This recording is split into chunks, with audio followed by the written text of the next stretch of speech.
Hey, welcome back. This week I want to talk about personal hygiene. I want to go a little bit more into how we can take care of ourselves to take care of other people. I'm also going to talk about the 5 major foodborne bacterias. And just like last week, I'm going to do it slide-wise just because I don't have a really neat way to do it here in my kitchen to show you these things. So first off, 5 practices of good personal hygiene. We've talked about hand washing. We want to maintain our personal cleanliness, keep ourselves clean, wear clean and appropriate. It says uniforms, but just clean clothing. Okay, if you have dirt on your clothing, chances is that can get in your food. Maintain good health and report any illnesses.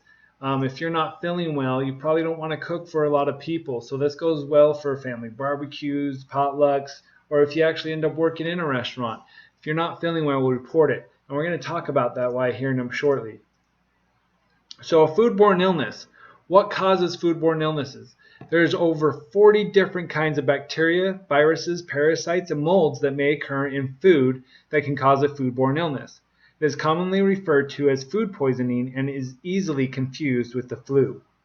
So what is a foodborne illness outbreak? An outbreak is where 2 or more confirmed cases a similar illness resulting from ingesting of a common food.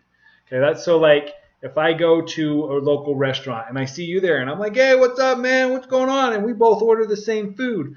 Well, within the next 48 hours, both you and I have the exact same symptoms. If we go to a doctor and we can trace it back to that establishment that we both went to, and that was the common point interest in both of us where we've only met, then that would be a foodborne illness outbreak. And so it's really important to be tested for things instead of making wrongful accusations about such things. There's 3 people that are high risk. Now this is really interesting because these same 3 high risk people, right now we have a huge pandemic going on in the world where we're wearing masks and everything, and I don't want to say the name of it, but you know what it is. It's a huge thing, and these 3 high-risk areas go along with that as well because these 3 are always at high risk when it comes to the flu or foodborne bacteria or food poisoning or all of them. And these are infants and children because their immune systems are still developing and they're struggling to fight. They'll struggle to fight damaging microorganisms. The elderly, senior citizens, their immune systems are tired and worn out, and they're not working as well as when we were younger. And then people with compromised immune systems, people that have cancer, people that are dealing with other major illnesses. They're already sick and they don't have enough in their system to fight multiple organisms. So we really want to protect these people, infants, the elderly, and people that are already sick, because those are the 3 major people that are going to suffer the most from foodborne illnesses. So what are the big 5 foodborne pathogens? The big 5 is a group of highly infectious foodborne pathogens. They have a low infectious dose. They contaminate the of course I can't read this one, your intestine system after ingestion, and are shed in the feces in high numbers. Gastrointestinal system after ingestion and are shed in the feces in high numbers. A food employee infected with the big 5 pathogen will typically shed hundreds of thousands of pathogens in their feces, and they can be easily transmitted to our food when good hand washing practices are not used. Consequently, the illness experienced by the consumer can be very severe. Yep, I said feces. Okay, it comes out through our waste. And if we're not washing properly, especially after using the bathroom and especially after going into the kitchen, I'm always on the practice of washing my hands twice. If I go to the restroom, I wash them in the restroom. I come into the kitchen, I wash them again in the kitchen, just because they have a huge impact, and that's where they're spread through is thousands of them in our feces, as my slide said.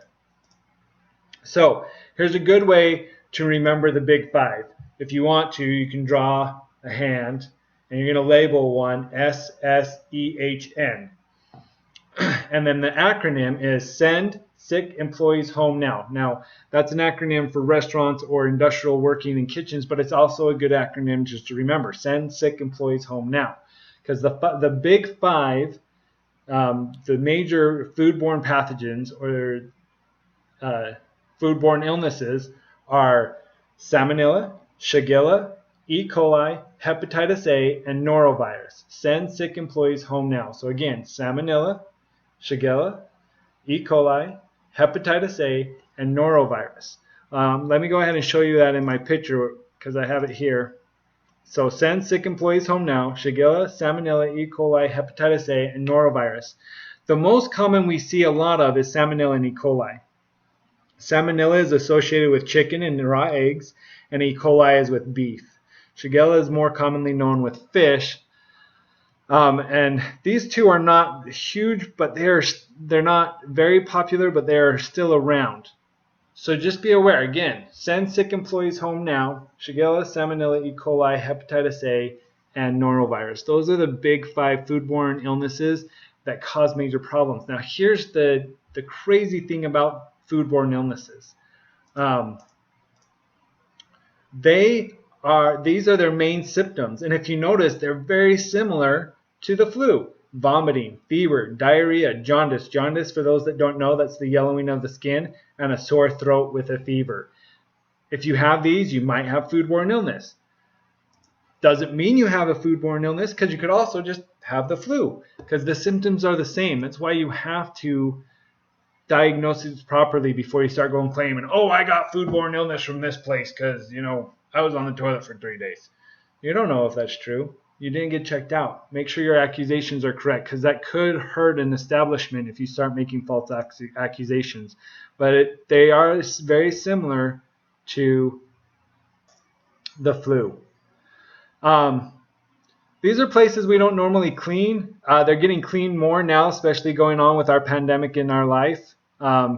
We just don't think about cleaning these often, but they need to be cleaned because they're constantly touched, especially in places that we don't think about touching. We don't think about cleaning our refrigerator doors or our phones or our bathroom doorknobs, our keyboards that we type on all the time. Okay, these are things that need to be cleaned often. You should always wash your hands when they're soiled. When you arrived, when you're starting to work with food, just put this food, not work. When you're changing task of making this food to that food, after eating. It's a known fact that when our mouths open, little droplets of water go everywhere. We don't mean to do it. It just happens. So if you're eating and you're putting food in your mouth, look how close my fingers are to my mouth. I'm getting my saliva on my hands. So when I'm done eating, I just wash my hands. Just help protect everybody else from catching whatever I might have. Wash your hands before wearing gloves, after handling the trash, after mopping or sweeping because those broom handles aren't cleaned. After any other cleaning activity, you're working with harsh chemicals. Wash your hands. I mean, it's very simple. Just keep washing your hands. After handling raw meat, switching tasks, handling money. Money goes everywhere, and I mean everywhere. You don't know where it's been. You don't know what it's done. It goes everywhere. Okay? After touching money, wash your hands. After handling dirty dishes, after going to the restroom, wash your hands twice. I talked about that. Once in the restroom, once again once you're back in the kitchen. Avoid sneezing and coughing in your hands. Okay, sneeze. Now it's all over your hands. It's more appropriate into the back of your elbow. Just cover your mouth like this, okay, or cough away from people. It contains it, and then you're not going to prepare food with up in here, so you're not going to get that everywhere. So cough into your elbow, sneeze into your elbow, or if you can, get a handkerchief or something, but then you'll need to wash your hands. Don't pick your nose. We all do it. Try not to do it. Avoid touching your hair and face while you're cooking. Don't scratch your head. Don't eat the food while you're preparing it. Again, you've got those little droplets coming out. So if you're eating food while you're making food, you're getting little droplets everywhere of your saliva. And don't double dip, and do not handle food if you're sick, especially if you're serving more than just yourself. If you're serving yourself, you're sick, you got to eat, do it. But if you're serving other people, if you're sick, just don't do it. It's protect everyone that you love.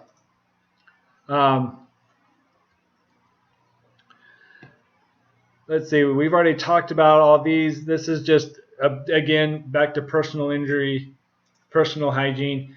Take care of yourself. If you're not feeling well, don't prepare food for other people. If you think it's major and something you need to report, check it out by the doctor. I think this is going to wrap up our safety unit altogether. Personal hygiene is just as important as everything else in the kitchen. We need to stay safe out there. We need to keep everyone else safe. We need to stay away from those big 5. Okay, send sick employees home now. Shigella, Salmonella, E. coli, hepatitis A, and the norovirus. Folks, I hope you learned something today. Stay safe out there. Till next time.